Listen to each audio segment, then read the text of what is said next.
الحمد لله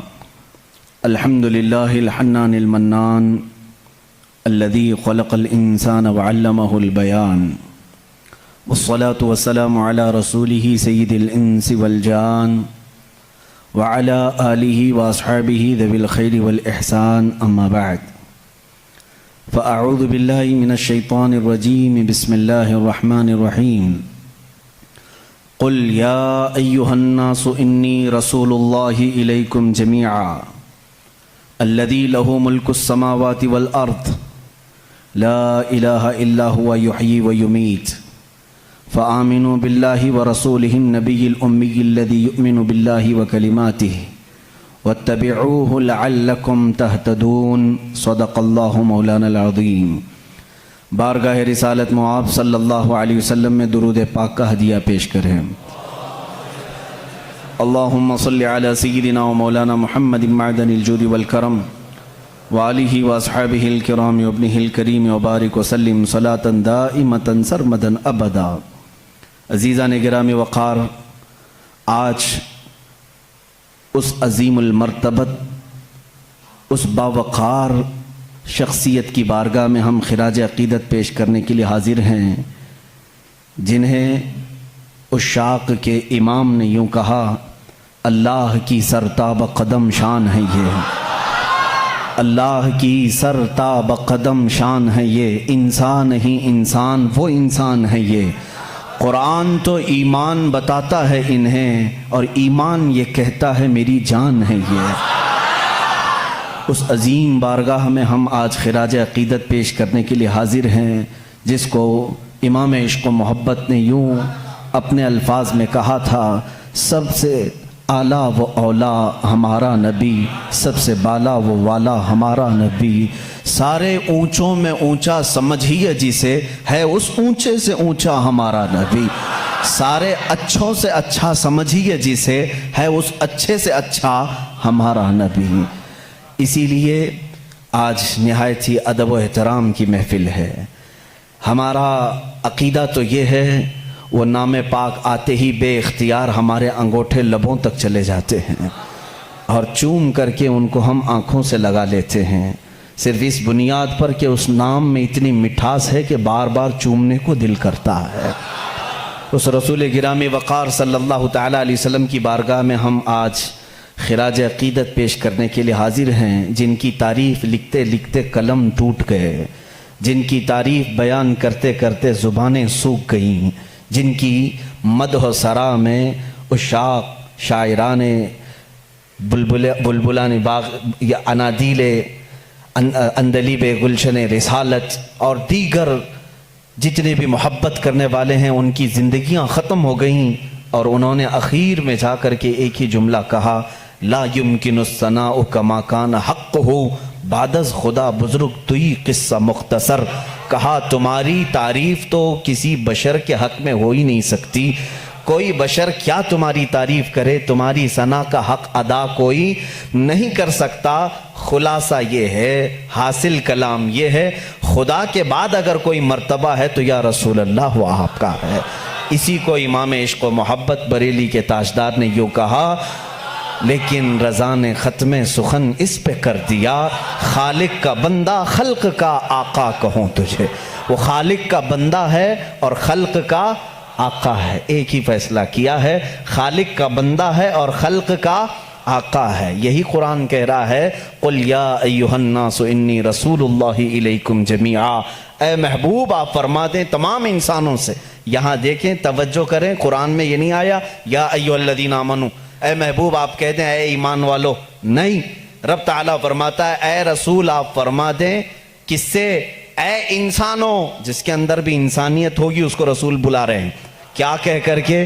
اے انسانوں انی رسول اللہ علیکم، میں تم سب کی طرف رسول بن کر کے آیا ہوں۔ اس میں ہندو بھی ہیں، سکھ بھی ہیں، عیسائی بھی ہیں، سارے مذاہب کے لوگ ہیں۔ اگر انسان ہیں تو ان کو خطاب ہے میرے رسول کا، وہ سب کے رسول بن کر کے آئے۔ اسی کو عزیزان گرامی مداحان رسول نے یوں کہا ہے، لیکن رضا نے ختم سخن اس پہ کر دیا، خالق کا بندہ خلق کا آقا کہوں تجھے۔ اس لفظ پر توجہ رکھیں، وہ ہے خالق کا بندہ اور خلق کا آقا ہے۔ ایک جگہ پر اعلیٰ حضرت رضی اللہ تعالیٰ عنہ جا کر یوں ششدر رہ گئے، شش و پنج میں، یعنی اس کو ہم شش و پنج اس لیے میں کہہ رہا ہوں تفریح کے لیے آپ کے لیے، کہتے ہیں ایک اپنی نعت میں، ممکن میں یہ قدرت کہاں، واجب میں عبدیت کہاں، یعنی میں رسول کو خدا بھی نہیں کہہ سکتا اور عام بشر کہوں یہ بھی ان کے لیے مناسب نہیں، کیا کہوں؟ ممکن میں یہ قدرت کہاں، واجب میں یہ عبدیت کہاں، حیرت نے جھنجھلا کر کہا یہ بھی نہیں وہ بھی نہیں، اس کے بیچ میں ہے، عام بشر بھی نہیں ہے اور یہ خدا بھی نہیں ہے، ہاں وہی جس میں آپ نے کہا خالق کا بندہ خلق کا آقا کہوں۔ تو اس لفظ پر توجہ رکھیں، ہم اپنی بحث کو آج آگے بڑھاتے ہیں۔ عزیزان گرامی، رسول محمد عربی صلی اللہ تعالیٰ علیہ وسلم جن کے آنے کا زمانہ بہت آخر میں ہے لیکن وہی اصل کائنات ہے، زمانہ ان کے بعثت کا اخیر میں ہے لیکن وہی اصل کائنات ہے۔ اب یہاں پر کچھ لوگوں کو مجھے سمجھا کر کے آگے بڑھنا ہوگا، جس کو اقبال نے کہا ہے وہی اول وہی آخر وہی یاسین وہی طٰہٰ وہی فرقان۔ ان کا ایک شعر ہے، طویل ہے، کہ قرآن میں جہاں یاسین آیا ہے، طٰہٰ آیا ہے یا فرقان آیا ہے، سب سے مراد یہ محمد عربی کی ذات ہے، اور وہ اول بھی ہیں اور آخر بھی ہیں۔ ایسا کیسے ہو سکتا ہے کوئی ایک شخص شروع میں بھی ہو اور آخر میں بھی؟ ایسا کیسے ہوتا ہے؟ محمد عربی صلی اللہ علیہ وسلم اول بھی ہیں آخر بھی ہیں، ایسا کیسے؟ اس کو تو بعض حدیثوں سے آپ نے سنا بھی ہوگا، میرے آقا صلی اللہ تعالیٰ علیہ وسلم نے فرمایا بھی ہے، کنت نبیا وآدم بین الماء والتین، میں اس وقت بھی نبی تھا جب آدم علیہ السلام کو مٹی اور پانی سے گوندھا جا رہا تھا، اس وقت بھی وہ نبی تھے، وہ اول ہیں اور آنے میں آخر ہیں۔ اب یہاں پر مجھے عقلی دلیل کے اعتبار سے آپ کے سامنے، آپ کے میدان میں اترتا ہوں۔ کبھی کبھار کوئی چیز اخیر میں آتی ہے وہ اہم ہوتی ہے، کبھی پہلے ہوتی ہے وہ اہم ہوتی ہے، لیکن ایک چیز ایسی ہے وہ پہلے ہے تو بھی اہم ہے، آخر میں ہو تو بھی اہم ہے۔ وہ کیا چیز ہے؟ کسانی کرنے والے اچھی طرح سے جانتے ہیں۔ ہم مارکیٹ میں جا کر کے ایک بیج لے کر کے آئے، بیج لے کر کے آئے اور اس کو زمین میں بونا ہے، کام تو یہی ہے نا، زمین میں اگر بیج نہ ہو تو پودا نہیں، زمین میں اگر بیج نہ ڈالیں تو اس کی کوئی شاخ نہیں، جڑ تو لگانی پڑے گی۔ ہم بیج لے کر کے آئے، زمین میں ڈالے، یہی اصل ہے بیج، یہی اصل ہے۔ درخت کی اصل کیا ہے؟ یہ بیج ہے۔ ہم نے بیج زمین میں بو دیا، پودا نکلا، اس کے بعد بڑھتا گیا، فصلیں ہونے لگی، جب جوان ہوا تو ڈالیاں تھوڑی مضبوط ہوئیں، پھر اس کے بعد اس کی شاخیں پھیلی، پھر جوان ہوا اور بڑی عمر کا ہوا، اب اس میں پتے پھیلنے لگے، جب بڑا ہو گیا درخت تو اب اس میں پھول آئے، پھول آنے کے بعد پھر پھل آئے، اور پھر پھل کے بعد ہم نے دیکھا جو بیج زمین میں بویا تھا آخر میں پھل میں وہی بیج نکل آیا، پھر وہی بیج آیا۔ پھلی کو آپ کسی پھلی کے دانے کو زمین میں بوتے ہیں، اس کو بونے کے بعد جب پودا نکلتا ہے پھر اس سے شاخیں ہوتی ہیں، اس کا مطلب یہ ہوا کہ بیج اصل ہے پودے کو اگانے کے لیے، پتے بھی اسی بیج سے ہیں، پھول بھی اسی بیج سے ہیں، اور اس کی شاخ کی ساری ہریالی اسی بیج سے ہے۔ لیکن یہ درخت اختتام کہاں پر ہوتا ہے؟ جب پھل دیتا ہے، پھل دینے کے بعد پھر آخر میں وہی بیج دیتا ہے جو تم نے زمین میں بویا تھا۔ اس کا مطلب یہ ہوا کہ بیج اول میں ہو تو بھی اہمیت کا حامل ہے، آخر میں آئے تو بھی اہمیت کا حامل ہے۔ اسی طرح محمد عربی صلی اللہ تعالیٰ علیہ وسلم کی ذات ہے کہ سارے انبیاء آدم علیہ السلام سے لے کر عیسیٰ علیہ السلام تک جو سلسلہ ہے یہ اسی بیج کے شاخیں ہیں، کوئی اس میں سے پھول ہے، کوئی اس میں سے ہریالی ہے، کوئی اس میں سے اس کی پتے ہیں، اور اخیر میں آنے والا وہی محمد رسول اللہ صلی اللہ تعالیٰ علیہ وسلم جس کو اللہ نے شروع میں ہی رکھا تھا، وہ اصل کائنات ہے، مقصد کائنات ہے، کائنات کی وجہ اصل ہے۔ عزیزان گرامی، اس فلسفے کو اپنے ذہن میں رکھ کر کے اب میں ایک عالمی بات کرنے کے لیے آیا ہوں۔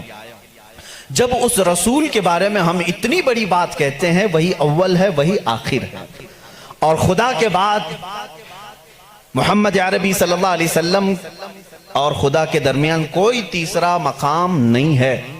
اللہ رب العزت کے بعد دنیا میں اگر کوئی مقام ہے تو وہ صرف رسول پاک کا ہے۔ باقی سارے انبیاء اکرام علیہ السلام سب نبی ہیں، لیکن بعد محمد عربی صلی اللہ علیہ وسلم، میرے آقا صلی اللہ علیہ وسلم کی فضیلت کے بعد ہی ہیں، وہ افضل الرسل ہے۔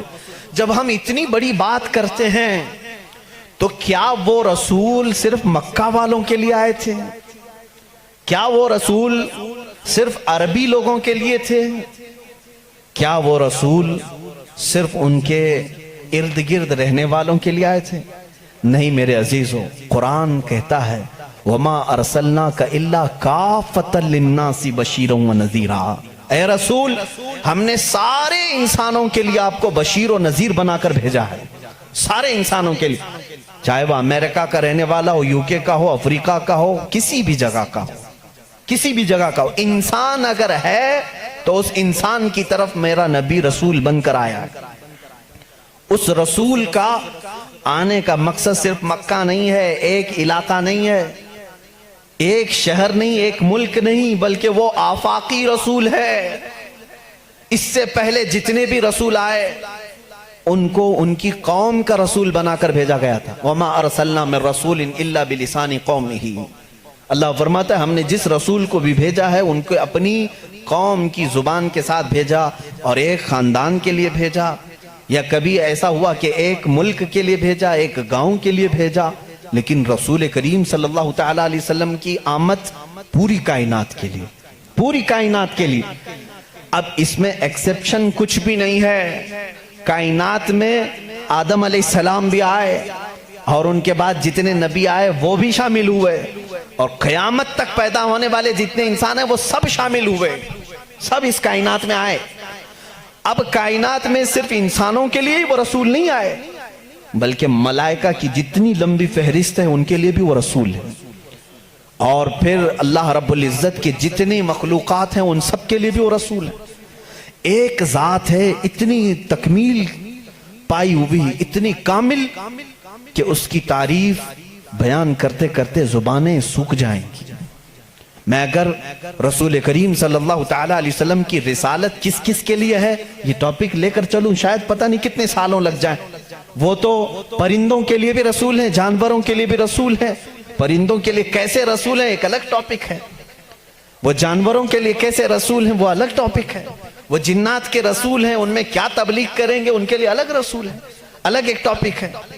میرے عزیزو اتنا ہی نہیں، وہ نبیوں کے بھی رسول ہیں، اسی لیے تو قرآن نے چوتھے پارے میں وعدہ لیا ہے نبیوں سے، وَإِذَا خَذَ اللَّهُ مِيثَاقَ النَّبِيِّينَ لَمَا آتَيْتُكُم مِّن كِتَابٍ وَحِكْمَةٍ ثُمَّ جَاءَكُمْ رَسُولٌ مُصَدِّقٌ لِّمَا مَعَكُمْ لَتُؤْمِنُنَّ بِهِ وَلَتَنصُرُنَّهُ۔ قرآن کہتا ہے یہ سورہ نساء میں، سورہ آل عمران میں اللہ تعالیٰ یوں فرماتا ہے، یاد کرو اس وقت کو جب سارے نبیوں کی روحوں کو جمع کر کے اللہ نے ایک وعدہ لیا تھا، جتنے بھی نبی دنیا میں آنے والے تھے ان سب نبیوں کی روحوں سے اللہ نے وعدہ لیا تھا۔ کس بات کا وعدہ؟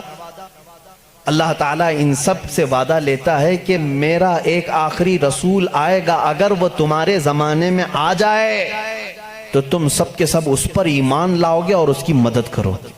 لَتُؤْمِنُنَّ بِهِ وَلَتَنْصُرُنَّهُ، تم ضرور اس کی مدد کرو گے اور اس پر ایمان لاؤ گے، پھر کسی اور کی شریعت اس کے ہوتے ہوئے نہیں رہے گی۔ وہ رسول آ جائیں تو پھر ساری شریعتیں ختم ہوں گی، صرف شریعت مصطفیٰ چلے گی۔ اسی لیے تو ایک بار حضرت عمر فاروق رضی اللہ تعالیٰ عنہ تورات پڑھ رہے تھے حضور کے سامنے، حضرت ابو بکر بھی بیٹھے تھے رضی اللہ تعالیٰ عنہما، تو حضور صلی اللہ تعالیٰ علیہ وسلم کا چہرے کا رنگ بدل رہا تھا، ناراضگی کے آثار نظر آ رہے تھے، حضرت عمر دیکھ ہی نہیں رہے تھے، وہ پڑھے جا رہے تھے۔ تورات کس کی کتاب ہے؟ موسیٰ علیہ السلام پر اتری ہے، مقدس کتاب ہے۔ حضور اکرم صلی اللہ تعالیٰ علیہ وسلم کے اس جلال کے اثر کو صدیق اکبر رضی اللہ تعالیٰ عنہ نے بھانپ لیا۔ حضرت عمر کو انہوں نے زور سے کہا، اے عمر دیکھتے نہیں رسول کریم صلی اللہ تعالیٰ علیہ وسلم کی ناراضگی کو؟ حضرت عمر نے کتاب بند کر دی، کہا یا رسول اللہ صلی اللہ علیہ وسلم اس کتاب کی تصدیق تو ہمارا قرآن بھی کرتا ہے کہ تورات آئی تھی، جگہ جگہ قرآن میں تورات کا ذکر ہے، یہ موسیٰ علیہ السلام پر اتری تھی اور اللہ کی کتاب ہے، وہی تو میں پڑھ رہا تھا۔ رسول پاک صلی اللہ تعالی علیہ وسلم نے فرمایا اے عمر جس پر یہ کتاب اتری وہ کون ہے؟ موسیٰ علیہ السلام. اگر موسیٰ علیہ السلام بھی آج زندہ ہوتے تو وہ تورات نہیں قرآن پڑھ رہے ہوتے. ان کے پاس اس بات کے علاوہ کوئی اور دوسری گنجائش نہیں تھی کہ وہ صرف اور صرف مجھ پر ایمان لائیں اور قرآن پر عمل کریں اگر وہ زندہ ہوتے. اس کا مطلب یہ ہوا کہ یہ رسول انبیاء کرام اور رسولوں کا بھی رسول ہے. اب یہاں پر میں تھوڑی سی باتیں آپ کو الگ انداز میں لے کر کے چلوں گا تاکہ میرے مخاطب اس زمانے میں بہت دوسرے لوگ بھی ہیں. الحمدللہ ایک مسلمان اپنے نبی کونین صلی اللہ تعالیٰ علیہ وسلم کے متعلق جان فدا کرنے کی بات کرتا ہے. یقیناً میں اگر کہوں محمد صلی اللہ تعالیٰ علیہ وسلم, میں نے کسی سے کہا نہیں کہ چوم لو, لیکن ہمارا دل کہتا ہے کہ وہ جب نام آئے تو ہم چوم لیتے ہیں. اتنا بھی عقیدہ ہمارے پاس ہے. اس رسول کریم صلی اللہ علیہ وسلم کی تعریف و توصیف ہم اپنے جو مجموع میں کرتے ہیں یہ صرف برکت کے لیے کرتے ہیں. آج میں ان سے بھی خطاب کرتا ہوں جنہوں نے رسول کو اب تک پہچانا بھی نہیں اور دوسرے کسی مذہب سے آج تک وابستہ ہیں. اس میں دنیا کے جو بڑے مذاہب ہیں, میں اپنے پڑھائی کے زمانے میں ان کتابوں کو پڑھا کرتا تھا تو مجھے حیرت ہوتی کہ جیوز دنیا کا ایک بڑا طبقہ ہے, یعنی مذہب کے اعتبار سے پرانا ہے. یہودی بولتے بولتے آپ لوگ بھی سن کر کے تھک گئے ہوں گے, بلکہ اب تو کچھ لوگوں کو ایسا لگتا ہے یہ گالی تو نہیں ہے, نہیں بلکہ وہ ایک قوم کا نام ہے, ایک قوم ہے. جیسے کسی کو یزیدی کہہ دینا گالی ہو جاتا ہے جبکہ وہ ایک شخص کا نام ہے. خیر, عیسائیت ایک قوم ہے جو حضرت عیسیٰ علیہ السلام پر ایمان لائی اور ان سے پہلے کے انبیاء اکرام پر ایمان لائی. ان کے علاوہ بھی کچھ دوسرے ریلیجین پائے گئے دنیا میں, جیسے بدھ مت ہے, آج اس کے ماننے والوں کو بدھسٹ کہا جاتا ہے, بدھزم. ان کے علاوہ ایک زردشتی مذہب تھا ایران کا, پارسی جن کو آج ہم کہتے ہیں. یہ پارسی مذہب بھی بڑا پرانا ہے, آگ کے پجاری تھے, مجوسی تھے, اور ان کا بانی زردشت تھا. یہ دنیا کے بڑے مذاہب کا ذکر کر رہا ہوں. یہودیت, عیسائیت, بدھ مت, پارسی, اور اس کے علاوہ ایک اور بڑا مذہب ہندو مت ہے جن کو آج ہم روزانہ دیکھ بھی رہے ہیں, اور ہم جس ملک میں ہیں یہاں وہ کثرت سے ہیں, ہندو مت. ان تمام مذاہب سے میں آج ثابت کروں گا کہ ان سب کی کتابوں میں میرے نبی کا ذکر آیا ہے, جس کے متعلق یہ خود آج تک پڑھ نہیں پاتے یا پڑھ کر کے جان بوجھ کے چھپا لیتے ہیں. اگر تھوڑا بہت شدھ بدھ رکھتا ہو کوئی بھی یہودی یا عیسائی یا ہندو یا پارسی یا بدھ, میں اس کو دعوت سخن دوں گا کہ جا کر پھر سے ویریفیکیشن کر لینا میری باتوں کو. آیا ہماری کتابوں میں یہ باتیں ہیں, اور اگر ہیں تو ہمارے پنڈتوں نے چھپایا کیوں ہے, اور اگر ہیں تو ہمیں کیا کرنا چاہیے. میں شروع سے چلتا ہوں. یہودی جو مذہب ہے, نام جو ہے آپ یہودی سنتے ہیں, یہ دراصل حضرت یعقوب علیہ السلام کے 12 بیٹے تھے, ان میں سے بڑے بیٹے کا نام یہودا تھا. یعقوب علیہ السلام نبی ہیں اللہ کے, جن کا نام عبرانی زبان میں اسرائیل ہے, اسرائیل. ان کے بیٹوں کو بنی اسرائیل کہتے ہیں. وہ 12 بیٹے تھے یعقوب علیہ السلام کے, انہی میں سے ایک بڑے بیٹے یہودا تھے, یا بیچ میں کوئی ایک بیٹے کا نام یہودا تھا. اسی نام سے جو بھی بنی اسرائیل ہوتا اسے یہودی کہا جانے لگا. یہودی ایک قوم کا نام ہو گیا. وہ اب اس کو انگلش میں جیوز کہتے ہیں. آج جیوز یہ دنیا کی شریر قوم ہے, بڑی شریر قوم. پہلے یہ لوگوں نے نبیوں کا قتل کیا ہے. ان کے بارے میں کیونکہ میں وہی باتیں کر رہا ہوں جو قرآن کہہ رہا ہے. اگر آپ کہیں گے بہت کٹر پنتھی ہو جائے گی تو پھر قرآن کو بھی بند کرنا پڑے گا. قرآن کہتا ہے یقتلون النبیین بغیر حق, یہ ناحق نبیوں کا قتل کرتے تھے. جب قرآن ان کی باتیں بیان کر رہا ہے تو میں کیوں نہ بیان کروں. یہ شریر قوم تھے, حق بات کو کبھی تسلیم نہیں کرتے تھے. بہرحال زکریا علیہ السلام کے قاتل یہ ہیں, یحییٰ علیہ السلام کے قاتل یہ ہیں، اور عیسیٰ علیہ السلام کو سولی پر چڑھانے کے سارے بندوبست انہی نے کیا۔ یہ بات مجھ سے نہیں، عیسائیوں سے جا کے پوچھ لو، ان سے پوچھنا جیزس کو کون سولی پر چڑھایا تھا، جبکہ ہمارا عقیدہ ہے کہ عیسیٰ علیہ السلام کو سولی نہیں دی گئی۔ ہمارا عقیدہ ہے، قرآن سے ثابت ہے، اس پر میں بعد میں گفتگو کرتا ہوں۔ لیکن یہ یہودی قوم بڑی پرانی ہے، یعقوب علیہ السلام سے چل رہی ہے، ٹھیک ہے، کافی پرانی۔ یہ مانتے کس کتاب کو؟ کسی بھی دین کو، کسی بھی مذہب سے ہم کو اگر بات کرنا ہے تو اس کی جو مقدس کتاب ہے اسی سے بات کرنا۔ میں بھی انہی سے بات کروں گا، ہوائی فائرنگ نہیں۔ جو مقدس کتاب تمہارے نزدیک ہے اسی کی باتیں اگر میں رکھتا ہوں، یہاں محفل میں اتنا وقت نہیں ہوتا، تھوڑی تھوڑی جھلکیاں میں دے کر کے جاؤں گا تاکہ جو ریسرچ اسکالر ہیں وہ اس کو آگے بڑھائیں اور پھر اپنی تحقیق سے لوگوں کے سامنے یہ باتوں کو لائیں۔ یہودی قوم جس کتاب کو مقدس مانتی ہے وہ تورات ہے، جو موسیٰ علیہ السلام پر نازل ہوئی، اور زبور ہے جو حضرت داؤد علیہ السلام پر نازل ہوئی۔ ان کتابوں کے مجموعے کو آج انگلش میں اولڈ ٹیسٹمنٹ کہا جاتا ہے۔ یہ کتابیں مارکیٹ میں دستیاب ہیں، ان کو کیا کہتے ہیں؟ Old testament. تقریباً اس کتاب میں جو الگ الگ چھوٹی چھوٹی کتابوں کو ملایا گیا ہے 73 کتابوں کا مجموعہ ہے اولڈ ٹیسٹمنٹ۔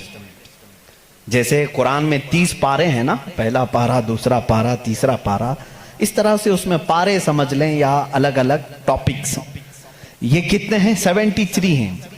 اس میں بھی ان کا بڑا اختلاف ہے، میں سارے اختلافات نہیں بتا سکتا آج، لیکن قرآن میں سب کا اتفاق ہے، چاہے وہ شیعہ ہو، دیوبندی ہو، وہابی ہو، اہل حدیث ہو، کوئی بھی ہو۔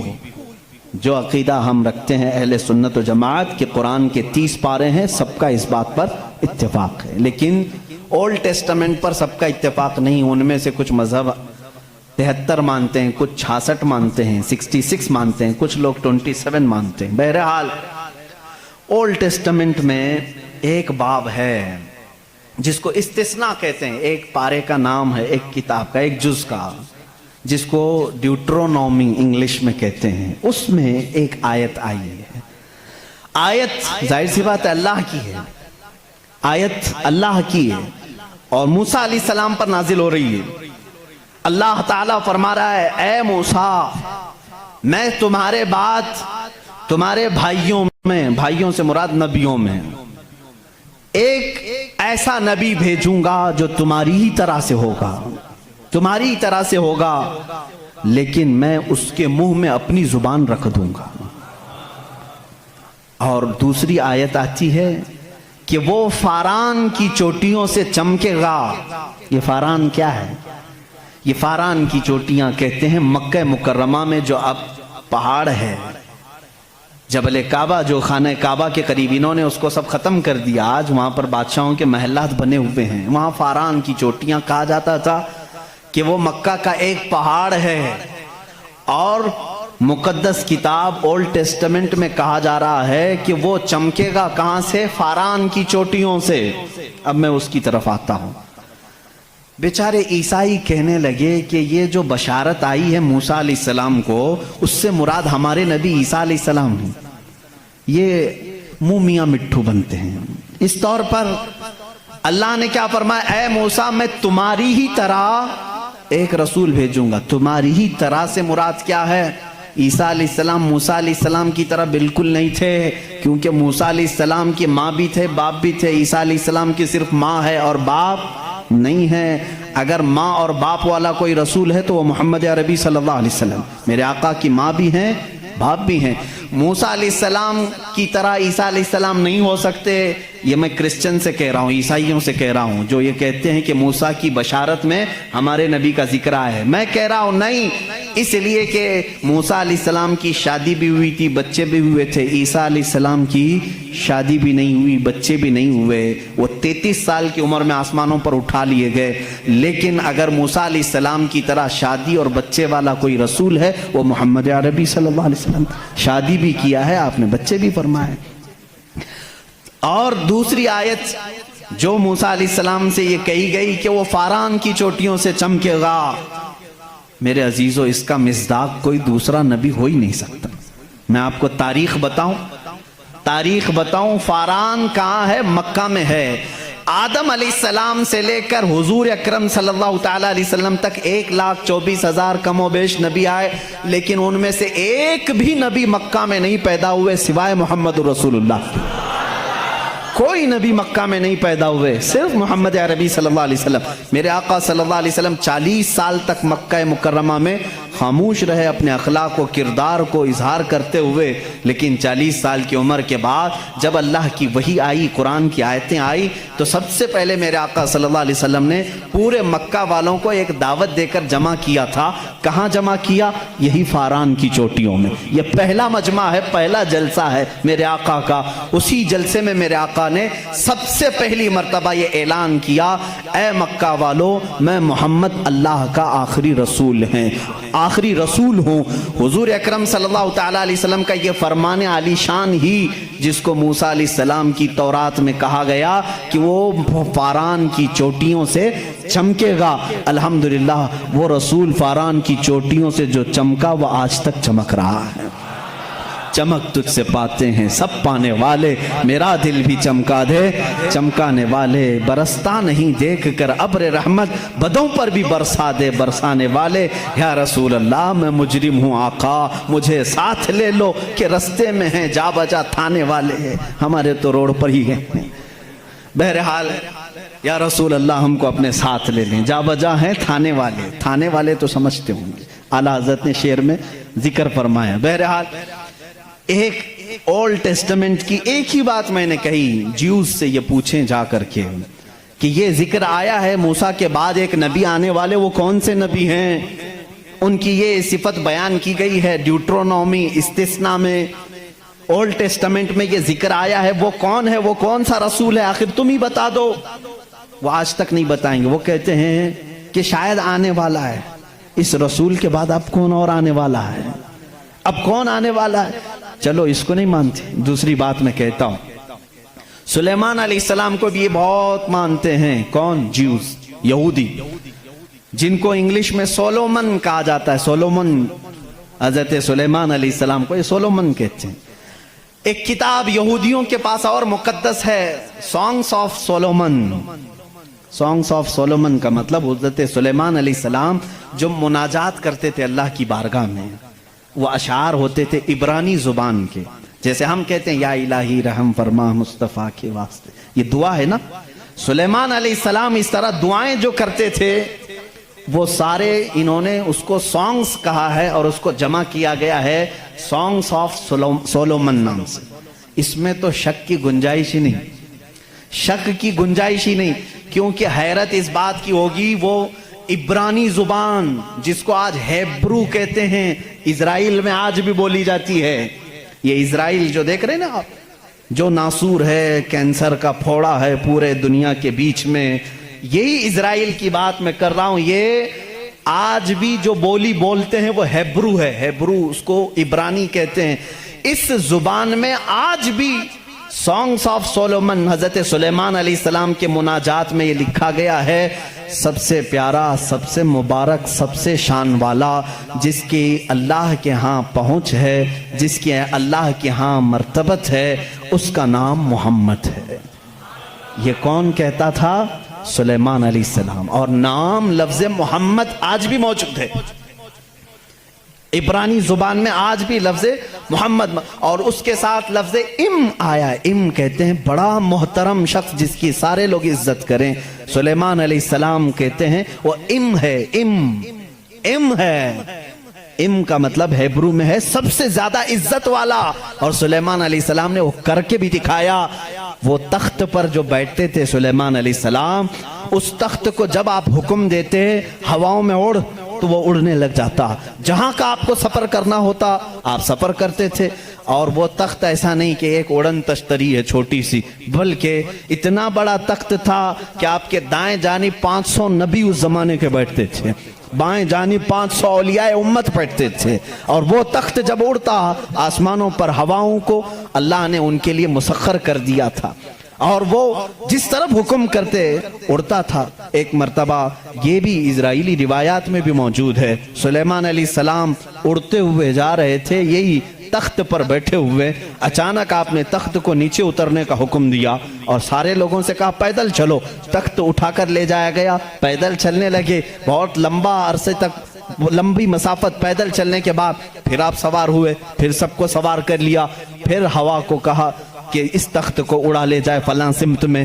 مصاحبین نے پوچھا اتنا لمبا, یہ اتنی لمبی مسافت آپ نے پیدل چلایا, صرف ورزش کرانے کے لیے نہیں؟ سلیمان علیہ السلام نے جواب دیا میں اس لیے تخت کو نیچے اتار دیا کہ یہ وہ زمین ہے جہاں آخری نبی آنے والا ہے, وہ مدینہ طیبہ تھی, وہ رسول کریم صلی اللہ علیہ وسلم کی آخری آرام گاہ تھی, جہاں سے اوپر اڑ کر جانے کو بھی سلیمان علیہ السلام نے بے ادبی تصور کیا. اور اسی لیے وہ اپنے سانگز میں یعنی اپنے مناجات میں جو حضور صلی اللہ علیہ وسلم کے ساتھ لفظ ذکر کرتے ہیں وہ لفظ ہے, یعنی دنیا جس کی سب سے زیادہ احترام کرے وہ محمد عربی صلی اللہ علیہ وسلم ہے. آؤ جیوز, آؤ یہودیوں, پڑھو اس چیز کو کہ محمد عربی صلی اللہ علیہ وسلم کا ذکر سلیمان علیہ السلام نے کیا ہے, موسیٰ علیہ السلام نے کیا ہے. اب آتے ہیں, یہ تھوڑی سی جھلک ہے عیسائیوں کے اس دین میں جس کو آپ کرسچینٹی کہتے ہیں, کرسچن ہیں. ان لوگوں کا کیا دین ہے, کیا مذہب ہے, انٹروڈکشن کے لیے بڑا وقت لگ جائے گا. عیسیٰ علیہ السلام کے یہ پیروکار ہیں. عیسیٰ علیہ السلام کو یہ جیزس کہتے ہیں اور اس کو یسوع مسیح بھی کہا جاتا ہے اردو میں, جیزس. لیکن عیسائی بعد میں چل کر کے گمراہ ہوئے, شروع کے عیسائی گمراہ نہیں تھے. عیسیٰ علیہ السلام آئے دنیا میں اللہ کے رسول بن کر, اور جن لوگوں کو بھی عیسیٰ علیہ السلام نے تبلیغ کی وہ حق کی تبلیغ تھی, اللہ ایک ہے, میں اس کا نبی ہوں. لیکن بعد میں چل کر کے ہوا کیا, کچھ عیسائی گمراہ ہوئے. ان کو گمراہ کرنے والے بھی یہودی تھے. یہودی عیسیٰ علیہ السلام کو مانتے نہیں تھے, وہ گالیاں دیتے تھے. حضرت عیسیٰ علیہ السلام کے متعلق برے برے جملے کہتے تھے کیونکہ وہ بغیر باپ کے پیدا ہوئے, لیکن وہ اللہ کی مشیت تھی, حکم تھا. لیکن مریم, سیدہ بی بی مریم جن کو عذرا کہا گیا ہے, ان کو کسی مرد نے چھوا نہیں, کبھی زندگی میں چھوا نہیں, لیکن پھر بھی وہ حاملہ ہوئی, کسی مرد سے نہیں, کسی نے ان کو ٹچ نہیں کیا. اللہ رب العزت نے جبرائیل علیہ السلام کو صرف حکم دیا پھونک مارو, جبرائیل علیہ السلام نے پھونک دیا اور وہ حملہ ہوئی. اسی لیے عیسیٰ علیہ السلام کو روح اللہ کہا جاتا ہے, روح اللہ کہا جاتا ہے, وہ اللہ کی نشانی ہے.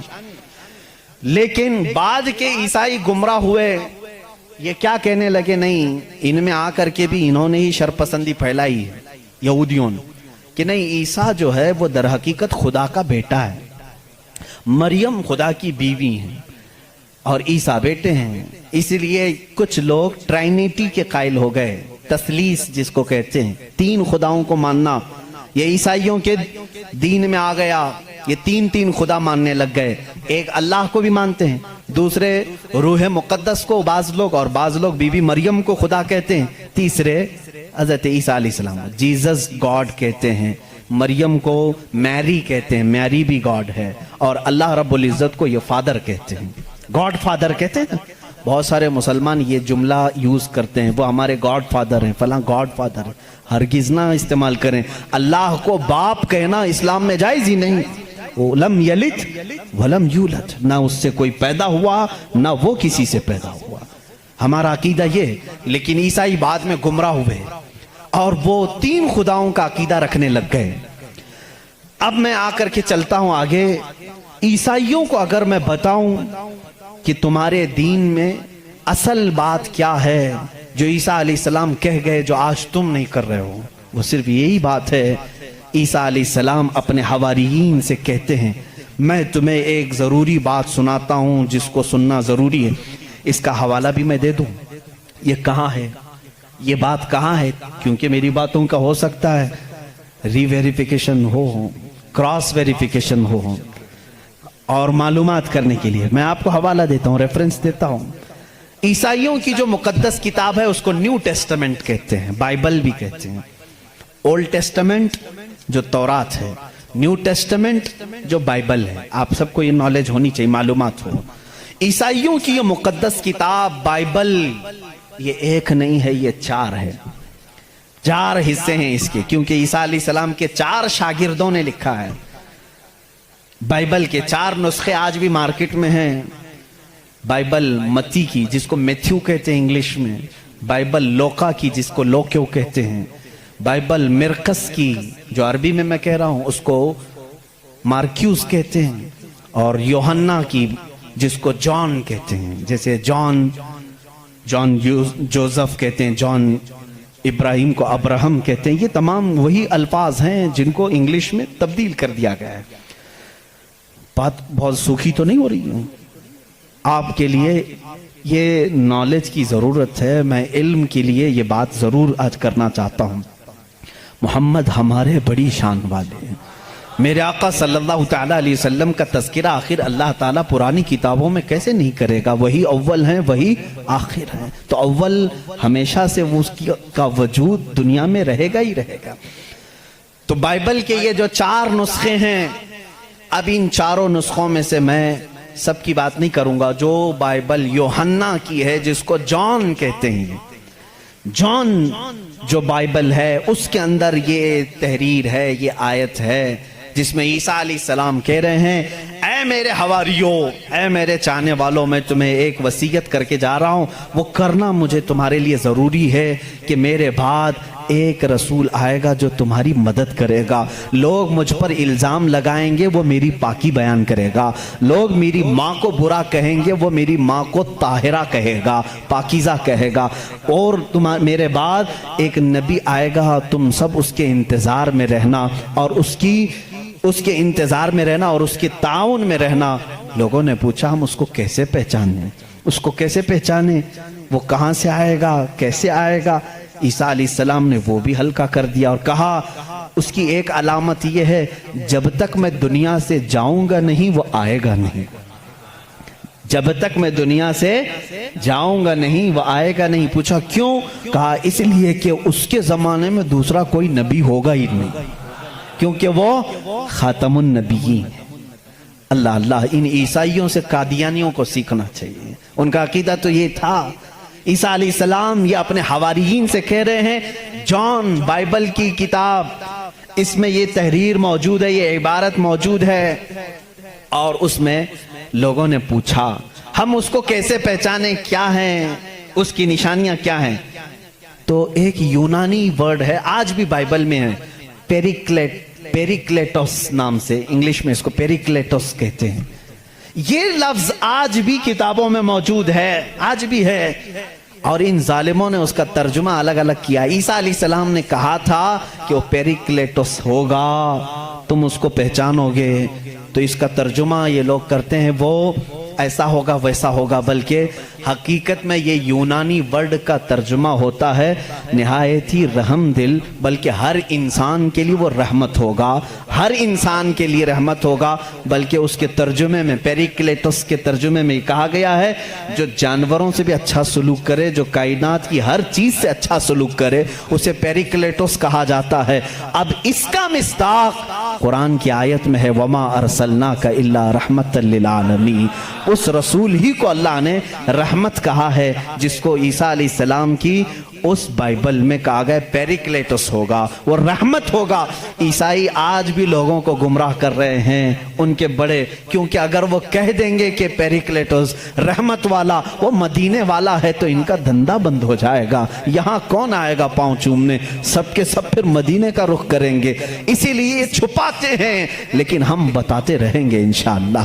عزیزان گرامی، عیسیٰ علیہ السلام کی پاکی بیان کرنے کی بات آئی، انہوں نے کیا نشانی بتائی؟ وہ رسول آئے گا، میری پاکی بولے گا، مجھ پر الزام لگائیں گے اور میری ماں کو گالیاں دیں گے تو وہ اسے طاہرہ کہے گا۔ آؤ میں آپ کو حضور صلی اللہ تعالیٰ علیہ وسلم کے زمانے تک پوری ہسٹری بتا دوں، 550 سال کی۔ عیسیٰ علیہ السلام کے ساتھ ہوا کیا؟ جب آپ 33 سال کی عمر کے تھے، یہودی دشمنی پر آ گئے اور ایسی دشمنی کیے کہ آپ کو قتل کرنے کا منصوبہ بنا کر آپ کے گھر کے ارد گرد آ گئے، یروشلم میں، جہاں یہ آج جا کر کے اس کو اپنی کیپٹل سٹی بنا رہے ہیں۔ عیسیٰ علیہ السلام کو وہاں پر انہوں نے گھیر لیا، رات کے وقت عیسیٰ علیہ السلام اکیلے تھے اپنے گھر میں، اپنے شاگردوں کو جو جو تعلیم دینی تھی سب دے کر کے بھیج دیا، اور حضرت عیسیٰ علیہ السلام نے کہہ بھی دیا تھا اب میں تم سے ملاقات نہیں کروں گا، کیونکہ انہیں بھی پتا تھا کہ اب کیا ہونے والا ہے۔ رات کے وقت یہودی گھر کے اطراف جمع ہیں، اس کے بعد ایک یہودی کو انہوں نے بھیجا کہ جا اندر دیکھ کر کیا عیسیٰ ہے کہ نہیں ہے۔ وہ اندر گیا، میرے رب کی حکمت دیکھیں، اللہ تعالیٰ نے عیسیٰ علیہ السلام کو اسی وقت آسمانوں پر اٹھا لیا، اور جو اندر آیا تھا اس کو عیسیٰ علیہ السلام کی شکل دی تھی۔ جو ڈھونڈنے آیا تھا عیسیٰ علیہ السلام کی آدھی شکل، چہرے سے لے کر یا پیٹ تک کی شکل اس کو اللہ نے دے دی۔ اب بہت دیر تک وہ باہر نہیں آیا، تو باہر جو قتل کے منصوبے سے کھڑے تھے انہوں نے کہا اس کا کیا انتظار کریں، حملہ کرو، حملہ کرو، دھاوا بول دو۔ گھر پر سب گھس گئے، اندر آئے تو جوش میں ہوتے، جیسے آتنکی جوش میں ہوتے ہیں، انہیں پتہ ہی نہیں رہتا کس کو مار رہے ہیں کس کو جلا رہے ہیں۔ یہ اندر آئے، دیکھا پلنگ پر عیسیٰ کی شکل ہے علیہ السلام، اس کو پکڑا اور قید کر کے لائے، اسے مارا اور لا کر کے سولی پر چڑھا دیا، اس کو پھانسی دے دی۔ کس کو پھانسی دی ہے اب سب کو معلوم ہونا چاہیے، یہ عیسائیوں کو بھی معلوم نہیں تھا، یہودیوں کو بھی معلوم نہیں تھا کس کو پھانسی دی، کیونکہ یہ بتانے کے لیے اب کوئی نبی ہی تو آنا چاہیے ہوا کیا تھا، اندر گھر میں ہوا کیا تھا کون بتائے گا۔ یہودی جلدی سے پکڑ کر لا کر پھانسی تو دے دیے، لیکن بعد میں ان کو خود کو ٹینشن ہونے لگا کہ ہم نے عیسیٰ کو پھانسی دی تو ہمارا آدمی کہاں گیا، جس کو چیکنگ کے لیے بھیجا تھا وہ غائب ہی ہو گیا، وہ کہاں گیا ہے، اور اگر یہ ہمارا آدمی ہے کیونکہ نیچے سے ہمارا ہی دکھ رہا ہے، پیروں تک اللہ نے بدلا نہیں تھا، آدھی شکل اللہ نے عیسیٰ علیہ السلام کی دی تھی، نیچے سے دیکھنے میں تو یہ ہمارا ہی لگ رہا ہے، اور یہ اگر ہمارا ہے تو پھر عیسیٰ کہاں گئے۔ اسی ٹینشن میں معلوم ہے 500 سال گزر گئے، اس ٹینشن میں 500 سال گزر۔ اب بیچارے عیسائیوں کو یہ بھی نہیں معلوم تھا، عیسائیوں کو کون بتائے گا، کیونکہ عیسیٰ علیہ السلام کے بعد سے لے کر ہمارے نبی تک بیچ میں کوئی نبی نہیں آئے، کوئی نبی نہیں آئے۔ عیسیٰ علیہ السلام کو آسمانوں پر جب اٹھا لیا گیا تب سے تاریخ شروع ہوئی، جو آج ہم تاریخ میں بیٹھے ہوئے ہیں 2021 میں، یہ 2021 سے پہلے کا واقعہ ہے۔ اب تاریخ وہاں سے شروع ہوئی، ٹھیک 570 سال گزر چکے تھے، عیسیٰ علیہ السلام کو آسمانوں پر اٹھا لیا گیا، جھگڑے چلتے رہے عیسائیوں کے اور یہودیوں کے، یہ ان کو قتل کرتے تھے وہ ان کو قتل کرتے تھے، کئی بار بیت المقدس کو لوٹا گیا، کبھی عیسائی وہاں پر قابض ہوتے تھے کبھی یہودی قابض ہوتے تھے، کیونکہ عیسائیوں کے لیے بھی مقدس تھا یہودیوں کے لیے بھی مقدس تھا، لڑائیاں چلتی رہتی تھیں۔ وہ عیسیٰ علیہ السلام کو گالیاں دیتے تھے اور ان کو کہتے تھے کہ وہ فلاں سے پیدا ہوا فلاں سے پیدا ہوا، بی بی مریم کو زنا کی تہمت لگاتے تھے۔ عیسائی صفائی دیتے رہتے تھے، نہیں وہ اللہ کی طرف سے آئے تھے، بعد میں پھر ان کا بھی بگڑ گیا عقیدہ، نہیں اگر یہ بار بار کہہ رہے ہیں کہ عیسیٰ کے باپ نہیں تھے کیسے ہو گئے، تو عیسائی بولنا شروع کر دیے ان کا باپ تو اللہ ہی تھا، خدا ہی تھا، تو یہ ان سے بچنے کے لیے اسی ٹینشن میں 550 سال چلے گئے۔ پھر میرے آقا صلی اللہ تعالیٰ علیہ وسلم تشریف لائے، جب مدینہ طیبہ میں آئے تو ان لوگوں کے جھگڑے دیکھے، مدینے میں عیسائی بھی تھے یہودی بھی تھے، اور حیرت کی بات میں آپ کو بتاؤں، مدینے میں عیسائی بھی تھے یہودی بھی تھے، کیوں تھے یہ لوگ پہلے سے یہاں پر، بڑا طویل واقعہ ہے، یہ گاؤں بھی نہیں تھا شہر بھی نہیں تھا کچھ بھی نہیں تھا، مدینہ کچھ بھی نہیں تھا۔ ایک بار یمن کا بادشاہ وہ حج کے لیے آیا تھا خانہ کعبہ کا طواف کرنے کے لیے، اس کے ساتھ 700 علماء تھے، کتنے 700 علماء تھے۔ وہ جب واپس جا رہا تھا تو وہ علماء جو تورات بھی جانتے تھے انجیل بھی جانتے تھے، انہوں نے ساری علامتیں میرے نبی کے آنے کی پڑھ لی تھیں، انہوں نے زمین کو دیکھا اور پہچان لیا، کہا وہ آخری رسول جو آئیں گے وہ اسی زمین پر آئیں گے، کیونکہ ہماری کتابوں میں لکھا گیا ہے عرب کے صحرا میں ایک چٹیل میں ایک زمین ایسی ہوگی جو پہاڑوں سے گھری ہوگی اور درخت کھجوروں کے کثرت سے ہوں گے، وہاں ہریالی ہوگی، اس کے بیچ میں وہ رسول آخری زمانے میں آئے گا۔ ان لوگوں نے پہچان لیا یہی زمین ہے، تو وہ عیسائی اور یہودی جو علماء تھے وہ 700 علماء بادشاہ کے ساتھ جانے سے منع کر دیا، انہوں نے کہا ہم یہیں رہیں گے اور اس نبی کا انتظار کریں گے، وہ جب آئیں گے ہم ان کے انتظار میں رہیں گے۔ تو مدینہ بسایا گیا تھا کس کے لیے؟ میرے نبی کے انتظار میں۔ اس سے پہلے وہاں آبادی نہیں تھی، کوئی آبادی نہیں، اور بسایا ہی نہیں یہودیوں نے۔ یہودی ہی انتظار میں آ کر کے مدینے میں رہے، اور اتنا ہی نہیں، وہ بادشاہ نے ان کے لیے سب کے لیے گھر بنائے، ایک آبادی بنی، اور اپنا ایک لیٹر بھی دے کر کے گیا کہ اگر وہ نبی آ جائیں تو میرا یہ خط ان کو دے دینا کہ میں بھی ان پر ایمان لاتا ہوں۔ اس واقعے کو کئی سو سال گزر گئے، لیکن وہ خط محفوظ تھا۔ جب رسول کریم صلی اللہ علیہ وسلم مدینہ ہجرت کر کے آئے تو آپ سب کو معلوم ہے، میں طوالت میں نہیں جاتا، تفصیل میں نہیں جاتا، حضور پاک صلی اللہ علیہ وسلم کو ہر کوئی اپنے گھر بلا رہا تھا۔ حضور نے کیا فرمایا؟ میری اونٹنی پر چھوڑ دو، یہ جہاں بیٹھے گی وہاں میں قیام کروں گا۔ اونٹنی کہاں بیٹھی؟ حضرت ابو ایوب انصاری کے گھر پر۔ اسی صحابی کے گھر کیوں بیٹھی؟ حضور صلی اللہ تعالیٰ علیہ وسلم اس گھر میں مہمان ہوئے حضرت ابو ایوب انصاری کے۔ روایت یہ ملتی ہے کہ دوسرے ہی دن ابو ایوب کے پاس، انصاری رضی اللہ تعالیٰ عنہ کے پاس، وہ لیٹر موجود تھا جو بادشاہ نے دیا تھا، وہ خط موجود تھا جو کئی سو سال پہلے بادشاہ دے کر گیا تھا۔ وہ ان کی اولادوں میں چلتا آ رہا تھا، اور وہ حضرت ایوب علیہ السلام، ابو ایوب انصاری رضی اللہ تعالیٰ عنہ کے تک پہنچا، اور وہ حضور صلی اللہ تعالیٰ علیہ وسلم کی خدمت میں پہنچا۔ میرے عزیزو، ان عیسائیوں نے اور یہودیوں نے مدینہ بھی بسایا میرے نبی کے انتظار میں، لیکن جب وہ رسول حقیقت میں آ گئے تو انہوں نے کیا کیا؟ ایمان لانے سے انکار کر دیا، نہیں مانے، کیونکہ اس وقت دھندا زوروں پر تھا۔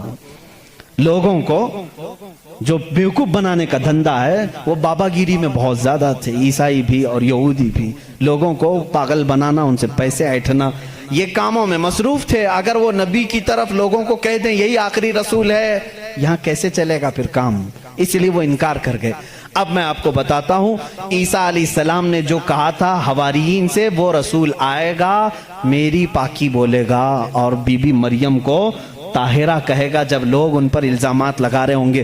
میرے آقا صلی اللہ تعالیٰ علیہ وسلم جب مدینہ تشریف لائے تو دیکھا یہودی اور عیسائی آپس میں لڑتے ہیں، یہ ان کو تانا مارتے ہیں، وہ ان کو تانا مارتے ہیں، کسی کو حقیقت کا علم ہی نہیں تھا۔ آخر ان کو سولی دی گئی یا قتل کیا گیا، کیا ہوا کسی کو نہیں معلوم تھا۔ پہلی مرتبہ میرے آقا صلی اللہ علیہ وسلم پر قرآن کی آیت آئی، اللہ رب العزت نے فرمایا بر رفعہ اللہ الیہ۔ یہ لوگ آپس میں جھگڑتے ہیں، ان کو یہودی کہتے ہیں ہم نے سولی پر چڑھا دیا، پھانسی دے دی، عیسائی کہتے ہیں نہیں وہ غائب ہو گئے ہیں، آئیں گے، اے نبی آپ فرما دیں۔ نہ عیسائی صحیح کہہ رہے ہیں نہ یہودی صحیح کہہ رہے ہیں، بلکہ اللہ نے عیسیٰ کو آسمانوں پر اٹھایا ہے۔ میرے آقا صلی اللہ علیہ وسلم نے سب سے پہلی مرتبہ یہ بیان کیا، اور پھر یہودیوں سے کہا اے یہودیوں، تم ہرگز بی بی مریم کی طرف انگلی نہ اٹھانا، اس لیے کہ وہ بتول ہیں، وہ عذرا ہیں، انہیں کسی بشر نے چھوا تک نہیں۔ عیسیٰ علیہ السلام جو پیدا ہوئے وہ اللہ کی نشانی ہے۔ اب مجھے بتاؤ، عیسائیوں کے اوپر 500 سال سے یہ غلاظت ڈال رہے تھے، کون؟ یہودی 500 سال سے گالیاں دے رہے تھے۔ ان عیسائیوں کو احسان ماننا چاہیے میرے رسول پاک کا۔ میرے رسول کریم صلی اللہ تعالیٰ علیہ وسلم نے سیدنا عیسیٰ علیہ السلام کی طہارت بیان کی کہ وہ اللہ کے بیٹے نہیں ہیں، وہ پاکیزہ ہیں، وہ اللہ کی مخلوق ہیں، اور دوسری طہارت بیان کی سیدہ بی بی مریم کی کہ وہ پاکیزہ ہے، طاہرہ ہے، بتول ہے، عذرا ہے۔ اب عیسائیوں کو یہ تسلیم کرنا چاہیے کہ ہم کو یہودیوں کے ان الزامات سے اگر کسی نے بچایا ہے تو وہ محمد رسول اللہ ہے۔ عیسائیوں کی کتاب میں یہ ساری چیزیں موجود ہیں میرے عزیزو۔ اب یہاں پر بات بہت زیادہ ہے، میں آپ کو مختصر لے کر کے جا رہا ہوں۔ دنیا کے جو بڑے مذاہب ہیں، جو بڑے ریلیجین ہیں، ان میں سے یہودی بھی ہیں، عیسائی بھی ہیں۔ تیسرے نمبر پر اگر میں بدھ مت کا ذکر کروں، بدھا جس کو گوتم بدھ کہتے ہیں، اس دین کا بانی، اس دین کا فاؤنڈر، اس دین کا موجد گوتم بدھ، اس کی تعلیمات، اس کی کتابیں آج بھی موجود ہیں، کتابیں جو دساتیر کہلاتی ہیں۔ گوتم بدھ کی کتابوں میں اخلاق زیادہ سکھائے گئے ہیں، تصوف زیادہ سکھایا گیا ہے، دنیا سے کنارہ کشی زیادہ سکھائی گئی ہے۔ جیسے آج بھی گوتم بدھ کے ماننے والے یہ کہتے ہیں، عیسائیوں میں جس طرح فرقے ہوئے اسی طرح بدھ مت میں بھی فرقے ہوئے۔ اس میں سے جیسے کچھ ننگے رہنے والے، کچھ لوگ کپڑے پہننے والے، کچھ پوری دنیا کو چھوڑنے والے، کچھ دنیا میں سے تھوڑا چکھنے والے، سب طرح کے ہوئے۔ لیکن گوتم بدھ کی جو تعلیمات تھی وہ دنیا سے کنارہ کشی کے لیے تھی. گوتم بدھ دنیا کا ایک بڑا اس زمانے میں پیروکار جس کے رہے ہوں ایسا شخص تھا. اب اس کی ایک کتاب جو اس کے ایک شاگرد نے لکھی ہے، اس کی تعلیمات کو جمع کیا ہے، جس کو کہتے ہیں چکاوتی سننا، یہ کتاب ہے. اس کتاب میں گوتم بدھ تعلیم دے رہا ہے. کہتا ہے کہ اے میرے چاہنے والوں، اے میرے مریدوں، اے میرے شاگردوں، سنو میں تمہیں ایک بڑی بات بتاتا ہوں. کہا میں ایک ہی بدھا نہیں ہوں، دنیا میں ایک بہت بڑا بدھا آئے گا. بدھا کہتے ہیں پاکیزہ اور مقدس آدمی کو. مقدس آدمی کو بدھا اس زبان میں کہا جاتا ہے. ایک اور بڑا بدھا آئے گا اور وہ تبلیغ کرے گا. اس کی تبلیغ شروع میں بھی عروج پر ہوگی اور جب پھیلے گی تو ہزاروں کی تعداد میں ہوگی. اس نے کہا جس طرح میرے شاگرد سینکڑوں میں ہیں، اس کے شاگرد لاکھوں میں ہوں گے. بدھا نے کہا گوتم بدھ عیسیٰ علیہ السلام سے بھی 700 سال پہلے کا ہے. 700 سال پہلے عیسیٰ علیہ السلام سے. میں تو عیسیٰ علیہ السلام کا ذکر کر چکا ابھی. گوتم بدھ کی تعلیمات میں یہ ہے. کتاب آج بھی ہے چکاوتی سننا جس کا میں ذکر کر رہا ہوں، جس میں ایک لفظ اس نے کہا کہ ایک شخص آئے گا جو لوگوں کے دلوں کو بدل دے گا، لوگوں کو برے اخلاق سے نکالے گا، وہ شراب کو منع کرے گا اور وہ لوگوں کی جانوں کو بچائے گا، وہ عورتوں کی عزت کرے گا اور وہ نہایت ہی حسین و جمیل ہوگا. یہ سب الفاظ موجود ہیں. اس کے شاگردوں نے پوچھا اب وہ آئے گا تو ہم اس کو کیسے پہچانیں؟ اس نے بھی ایک لفظ کہا.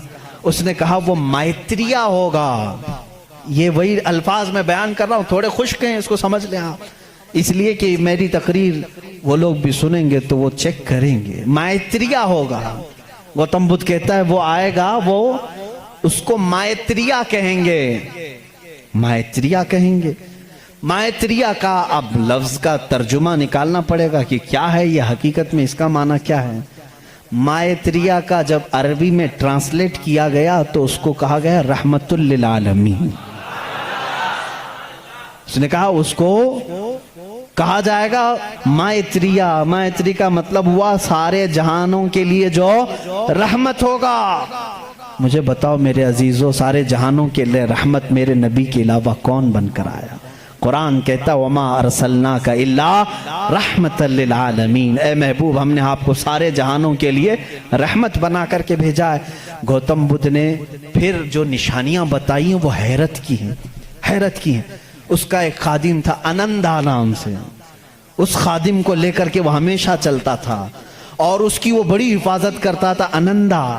اور سری لنکا کی زمین پر یا کسی اور علاقے میں اس نے انندا نے پوچھا کہ تم جس مائتریا کا ذکر کرتے ہو کہ بڑا بدھا آئے گا، اس کی کچھ نشانیاں بھی تو بتاؤ. تو اس نے کہا گوتم بدھ نے کہ مجھے جہاں تک معلوم ہوتا ہے جس طرح تو میرا انندا ہے اسی طرح وہ مائتریا کا بھی ایک خادم ہوگا جو اسے کندھوں پر بٹھا کر کے ایک غار تک لے جائے گا.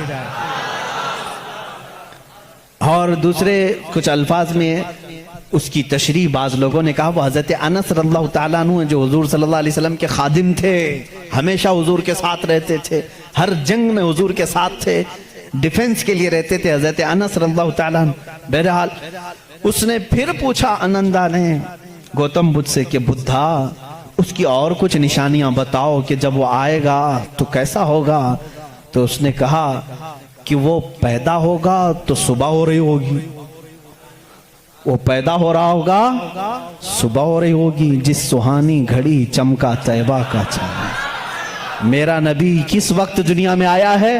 صبح صادق کے وقت ہے، جب صبح سورج ابھی طلوع نہیں ہوتا، جو نماز فجر کا وقت ہو رہا ہوتا ہے، اسی صبح صادق میں میرے آقا کی جلوہ گری ہوئی ہے. یہ ان کی کتابوں سے. میں پہلے اب یہاں پر ایک بات اس کو واضح کر دوں، سپشٹ کر دوں اس چیز کو ان کی زبان میں کہ ہمیں ہماری نبی کو پہچاننے کے لیے کسی دوسرے دین کی ضرورت نہیں. میں اپنے نبی کو رحمت للعالمین تسلیم کرتا ہوں. میرا قرآن کہہ رہا ہے بس مجھے کافی ہے. میں تو تم سے کہہ رہا ہوں ان لوگوں سے جس کو تم مقدس مانتے ہو، چلو ہم انہی کو اٹھا کر تمہیں بتائیں۔ ظاہر سی بات ہے، الفضل لما شہید بہ الاعداء، عربی میں کہا جاتا ہے فضیلت تو اس کی ہے جس کی دشمن بھی گواہی دیتے ہیں۔ اب بدھا یہ کہتا ہے، گوتم بدھ یہ کہتا ہے کہ وہ بدھا آئے گا تو وقت صبح کا ہو رہا ہوگا۔ پھر کہا اس نے کہ اس کی ایک اور علامت میں تمہیں بتاؤں کہ اس کو بہت بڑی بصیرت ملے گی، بہت بڑی بصیرت، نالج اس کے پاس بہت بڑا آئے گا، اتنا بڑا آئے گا کہ وہ اس نالج سے پوری دنیا کو دیکھے گا، اتنا نالج اس کے پاس، میں اس کو بصیرت کو نالج کہہ رہا ہوں، اتنی فہم اتنی ادراک اس کو ملے گی۔ یہ گوتم بدھ کہہ رہا ہے اپنے خادم سے، آنندا سے، کہ اتنی نالج اس کو ملے گی کہ اس سے وہ پوری دنیا کو دیکھے گا اور اسی سے وہ پوری دنیا کے نظام کو چلانے کی بات کرے گا۔ لیکن اس کی علامت یہ کہ یہ ہوگی کہ وہ جو نالج، وہ جو بصیرت اس کو ملے گی اس بدھا کو، وہ رات کے وقت ملے گی۔ وہ کب ملے گی؟ رات کے وقت ملے گی۔ میں یہ کہتا ہوں جس بصیرت کا وہ ذکر کر رہا تھا میرے مصطفیٰ کے لیے، وہ قرآن پاک ہے، اور وہ نازل ہوا ہے۔ قرآن خود کہتا ہے اِنَّا أَنزَلْنَاهُ فِي لَيْلَةِ الْقَدْرِ، ہم نے قرآن کو نازل کیا ہے۔ کب نازل کیا ہے؟ لیلۃ القدر میں، رات کے وقت نازل کیا ہے۔ گوتم بدھ کہہ رہا ہے اسے ایک بصیرت ملے گی، بہت بڑی نالج ملے گی، اور وہ رات کے وقت ملے گی، اور وہ رات بہت چمکدار ہوگی۔ وہی تو ہمارا قرآن کہہ رہا ہے لیلۃ القدر خیر من الف شہر، اس رات کو تم کیا جانو، وہ ایک رات 1000 مہینوں سے بہتر ہے۔ رات کے وقت بصیرت ملی۔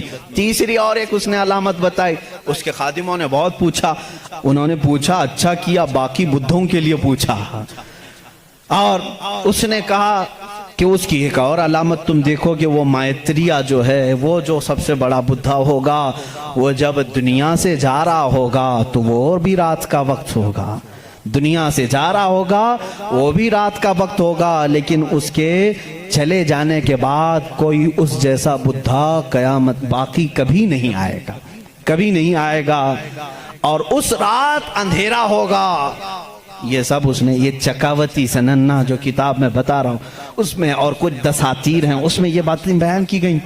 اب میں آپ کو بتاؤں وفات رسول کے متعلق، میرے آقا صلی اللہ تعالیٰ علیہ وسلم جس وقت دنیا سے رخصت ہو رہے تھے، ماں عائشہ صدیقہ رضی اللہ تعالیٰ عنہا اس کی گواہ ہیں، وہ پیر کا دن تھا، شام ہو چکی تھی، رات کا وقت تھا، بعض روایات میں ہے رسول کریم صلی اللہ تعالیٰ علیہ وسلم اس وقت نزع کی عالم میں تھے، حضرت عائشہ صدیقہ کے زانوں پر سر رکھ کر آرام فرما تھے، اور اچانک دروازے پر دستک ہوئی، اور حضور اکرم صلی اللہ علیہ وسلم نے فرمایا اجازت ہے اندر آ جاؤ۔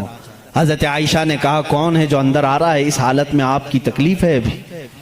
رسول کریم صلی اللہ علیہ وسلم نے فرمایا عائشہ یہ وہ آیا ہے جو کسی کے پاس جانے کے لیے کبھی اجازت نہیں مانگتا، وہ ملک الموت، صرف میرے پاس آنے کے لیے وہ اجازت مانگ رہا ہے، اور آج کے بعد پھر کسی کے پاس جانے کے لیے اجازت نہیں مانگے گا۔ میں نے اجازت دے دی، ملک الموت آئے، رسول کریم صلی اللہ تعالیٰ علیہ وسلم کی روح پاک کو نکالا، رب اعلیٰ کے پاس لے گئے۔ یہ حضور کی وفات کے آخری اوقات، وہ بڑے غمگین ہیں، میں پھر جذبات میں ڈوب جاؤں گا۔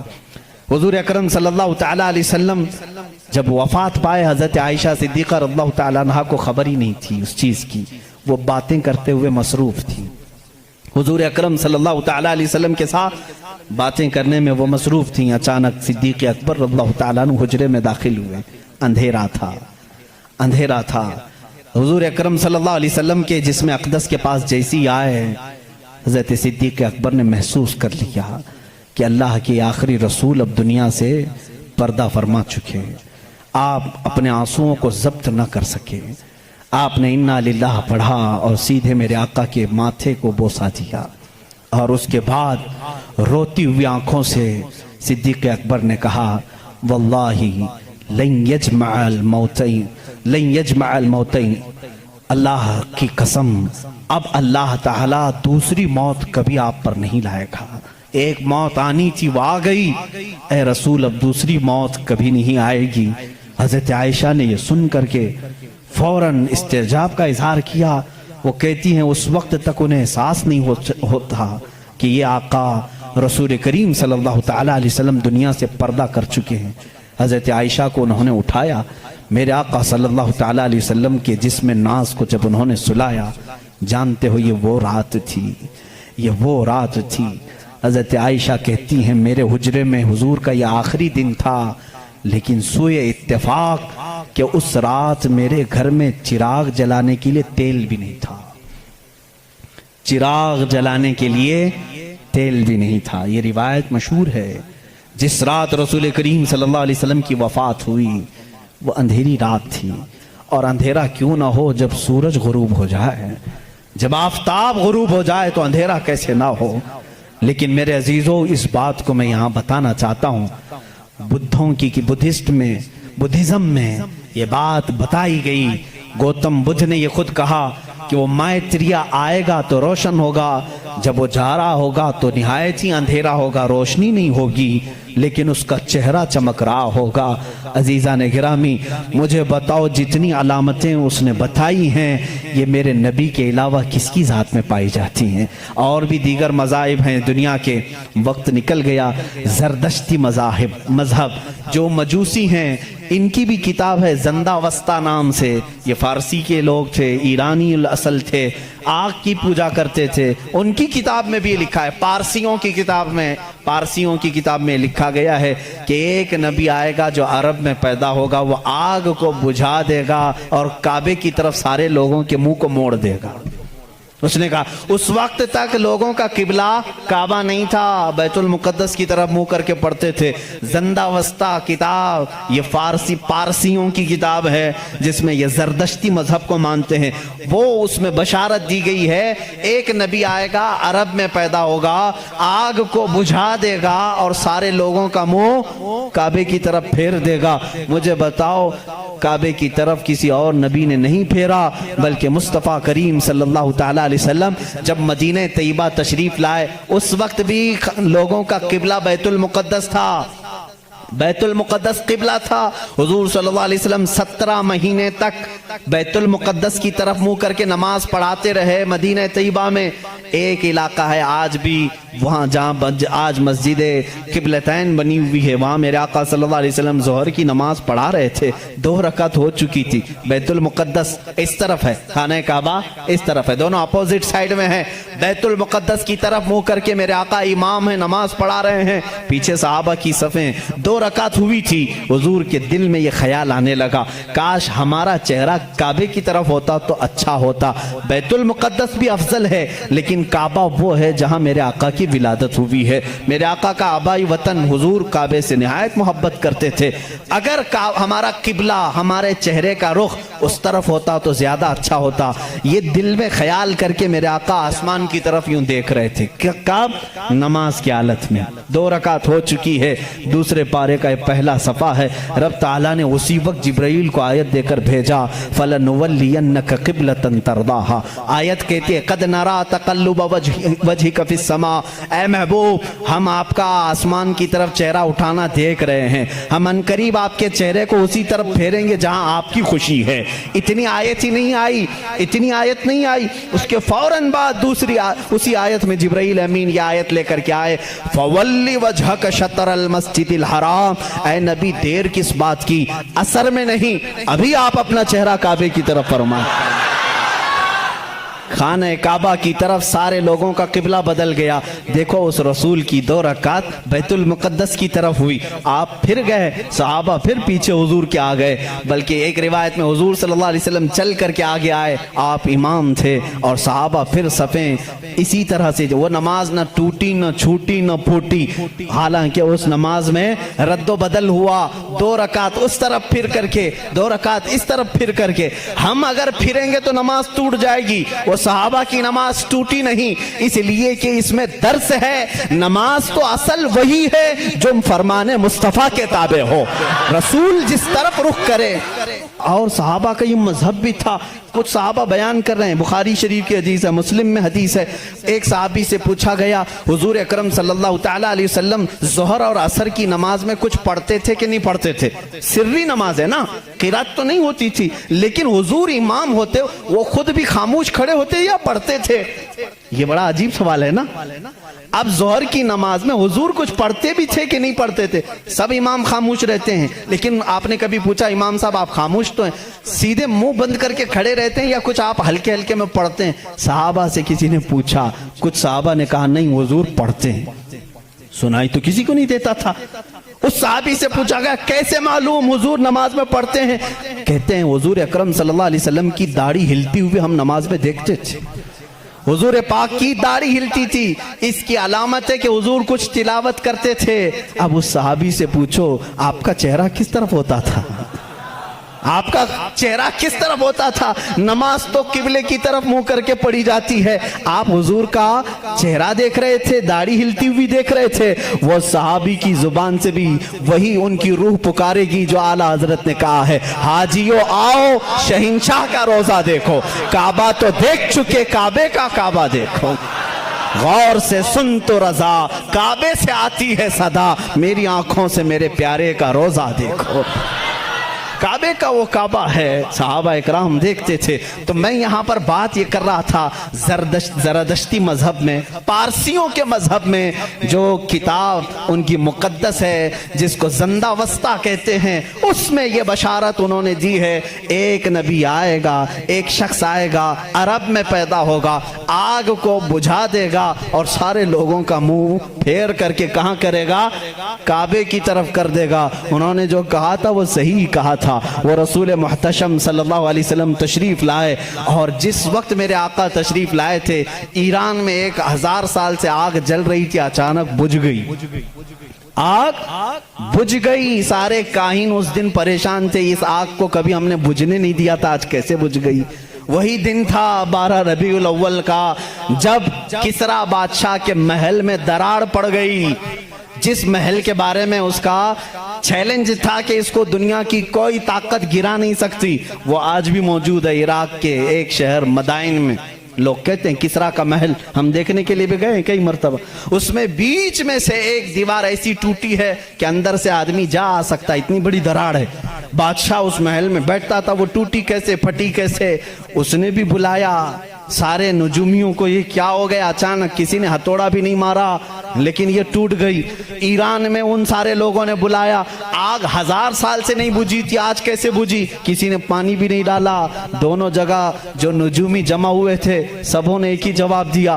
ایرانیوں کو، پارسیوں کو یہ کہا آگ کوئی پانی ڈال کر کے نہیں بجھایا، کوئی تو ایسا پیدا ہوا ہے جو اب آگ کے لیے خطرہ ہوگا، آگ اس کے لیے ٹھنڈی ہو جائے گی اور وہ آگ کے پجاریوں کے لیے ایک بڑا مسیحا بن کر کے، ان کے لیے دین کا ایک مبلغ بن کر کے آئے گا، ان کو آگ کی عبادت سے نکالے گا اور وہ کسی خدا کی عبادت کے لیے لے جائے گا. اس دن نجومیوں نے انہیں کہا. اور ادھر عراق میں کسریٰ نے جب بلا کر کے میٹنگ لی، کیوں دیوار کٹی، کیوں دیوار ٹوٹی، اس سے بھی انہوں نے کہا ہتھوڑا تو کسی نے نہیں مارا، لیکن ایسا لگتا ہے کہ دنیا میں کوئی ایک بچہ ایسا آیا ہے جو پورے لوگوں کے دلوں کو تبدیل کرنے والا ہے. ہم نے پڑھا ہے کہ اس کے آتے ہی عجیب و غریب باتیں ہوں گی. میرے عزیزوں، پارسیوں کی کتابوں میں واقعات موجود ہیں. اسی لیے اعلیٰ حضرت نے فرمایا جس دن وہ رسول پیدا ہوئے تھے ایران کی آگ بجھ گئی، کسریٰ کے بادشاہ کا محل تڑک گیا، دیوار میں شگاف آ گیا، چر گئی. تو اے میرے لوگوں، اے میرے سنی بھولے بھالے مسلمانوں، تم اس دن کو ہلکا کیوں سمجھتے ہو؟ حشر تک ڈالیں گے ہم پیدائش مولا کی دھوم، حشر تک ڈالیں گے ہم پیدائش مولا کی دھوم، مثل فارس نجد کے قلعے گراتے جائیں گے. بات تو سمجھ میں آ گئی ہوگی نا. اکثر شعر خود نہ تھے راہ پر اوروں کے عادی بن گئے، کیا نظر تھی جس نے مردوں کو مسیحا کر دیا، مردوں کو مسیحا کر دیا. اس رسول سے تمہارا رشتہ ہے، نسبت ہے، ہلکا مت سمجھنا. اب میں سمجھتا ہوں جس نوجوان کے اندر یہ فیلنگ آتی ہے پتہ نہیں دنیا مجھے کیا کہے گی، میں داڑھی رکھوں گا، میں ٹوپی پہنوں گا تو کیا سمجھے گی، ایسا نہ سمجھو. اگر داڑھی عیب ہوتی تو کائنات کے سب سے حسین چہرے پر داڑھی کبھی نہیں آتی. 2 جملے آج میری تقریر سے لے کر کے جاؤ. دنیا میں سب سے زیادہ حسین کس کو سمجھتے ہو؟ کس کو سمجھتے ہو؟ اور سمارٹ اور ہینڈسم کے لیے داڑھی چھلانا تم کیسے سوچتے ہو؟